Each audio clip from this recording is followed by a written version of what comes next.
ओम नमः शिवाय भक्तों। तो आज भोलेनाथ का दिन है। तो आज हम बात करते हैं शादी के 7 वचन और उनका अर्थ क्या होता है। तो चलिए पहला वचन देखते हैं। पहले वचन का अर्थ होता है, पहले फेरे में दुल्हन आगे चलती है और अपने होने वाले जीवन साथी से ये वचन मांगती है कि जब भी आप जीवन में कोई तीर्थ यात्रा, हवन, पूजा या अन्य कोई धार्मिक कार्य करेंगे तो आप मुझे अपने साथ रखेंगे। यदि आप सहमत हैं तो मैं आपकी जीवन संगिनी बनना स्वीकार करती हूँ। दूसरा वचन देखते हैं। दूसरे वचन में दूल्हे से दुल्हन ये वचन लेती है कि मैं जिस तरह से अपने माता पिता का सम्मान करती आई हूँ उसी तरह से आपके माता पिता का भी और परिजनों का सम्मान करूँगी और मेरी ही तरह आप भी मेरे माता पिता का सम्मान करेंगे और घर परिवार को अपना मानेंगे। यदि आप सहमत हैं तो मैं आपकी जीवन संगिनी बनना स्वीकार करती हूँ। अब तीसरा वचन देखते हैं। तीसरे फेरे में दुल्हन दूल्हे से ये वचन लेती है कि मैं जीवन के तीनों अवस्थाओं में, युवा अवस्था, प्रौढ़ अवस्था और वृद्धावस्था में आपका साथ निभाऊंगी।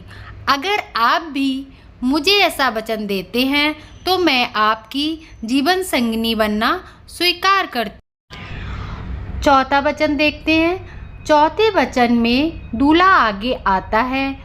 इसके बाद दुल्हन पति से वचन मांगते हुए कहती है कि अब तक आप घर परिवार की चिंता से मुक्त थे। विवाह के बाद परिवार की ज़रूरतों को पूरा करने का दायित्व आप पर होगा। अगर आप इसे निभाने को तैयार हैं तो मैं आपकी जीवन संगिनी बनना स्वीकार करती हूँ।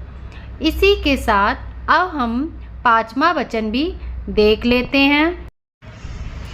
5वें वचन में कन्या अपने अधिकारों की बात करते हुए दूल्हे से वचन मांगती है कि घर के कार्यों में विवाह आदि लेन देन और किसी अन्य चीज़ का खर्चा करते समय अगर आप मेरी भी राय लिया करेंगे तो मैं आपकी जीवन संगिनी बनना स्वीकार करती हूँ।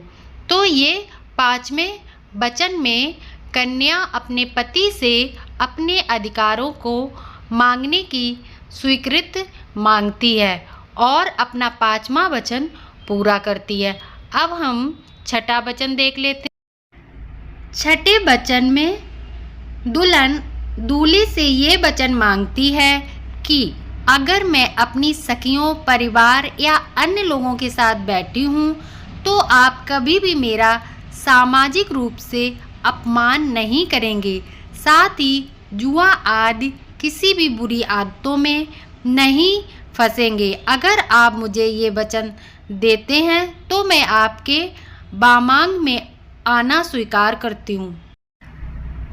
7वां वचन शादी के आखिरी यानी 7वें फेरे में दुल्हन कहती है कि आप पति पत्नी के आपसी प्रेम का भागीदार किसी अन्य को नहीं बनाएंगे और अन्य स्त्रियों को माता व बहन की भांति सम्मानजनक दृष्टि से देखेंगे। अगर आप ये वचन दें तो मैं आपके बामांग में आना स्वीकार करूंगी। तो ये होते हैं शादी में लिए गए 7 वचन। अगर आपको जानकारी अच्छी लगी हो तो आगे शेयर करें। ओम नमः शिवाय जरूर लिखें। और जिसकी भी शादी नहीं हो रही है, भोलेनाथ उन सब की जल्दी से शादी का योग बनाएं और उनकी शादी जल्दी हो जाए।